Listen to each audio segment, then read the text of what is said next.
ZMQ संस्था आणि पुढारी न्यूजच्या लस कल्याणाच्या उपक्रमाला कल्याणच्या बेतुरकर पाड्यात नागरिकांचा उत्स्फूर्त प्रतिसाद मिळालाय। भगवान नगरमध्ये विशेष जनजागृती सत्राचं आयोजन करण्यात आलेलं होतं आणि या कार्यक्रमात मोठ्या प्रमाणात सहभाग नोंदवत नागरिकांनी लसीकरणासंदर्भात माहिती जाणून घेतली आहे। बालकांचं नियमित लसीकरण, लसींबाबत पसरलेल्या गैरसमजुती दूर करून पालक आणि समाजामध्ये लसीकरणासंदर्भात विश्वास निर्माण करणं हा या उपक्रमाचा मुख्य उद्देश होता आणि या कार्यक्रमात ZMQ संस्थेच्या प्रतिनिधींनी नागरिकांशी संवाद साधलाय।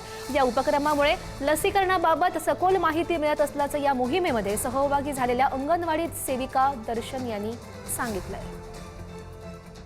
आरोग्य खात्यामध्ये इथे जे कॅम्प वगैरे होतात एरियामध्ये, तिथे कोणी प्रेग्नंट असेल 12 वीक पर्यंत, जर म्हणजे 3 महिन्याच्या अगोदर जी तुम्ही एंट्री करतात, कार्ड बनवून घेतात, आशा वर्कर देतात, त्यांनी यायला गरजेचं आहे। तिथे व्हिजिट करणं गरजेचं आहे। प्रेग्नंट वुमनने त्यांना म्हणजे प्रेग्नन्सी कळल्या आपण त्यांना वॅक्सिनेशन पण करतो। टीडीचं पहिले टीटीच होतं, आता टीडी पण आहे, जी डिप्टेरिया पण ऍड झाला। त्याच्यामुळे ते बच्चूला प्रॉब्लेम होत नाही। डिप्टेरियामुळे डिलिव्हरी झाल्यानंतर कॉम्प्लिकेशन होत नाही, ह्यासाठी आपण लगेचच इंजेक्शन देतो।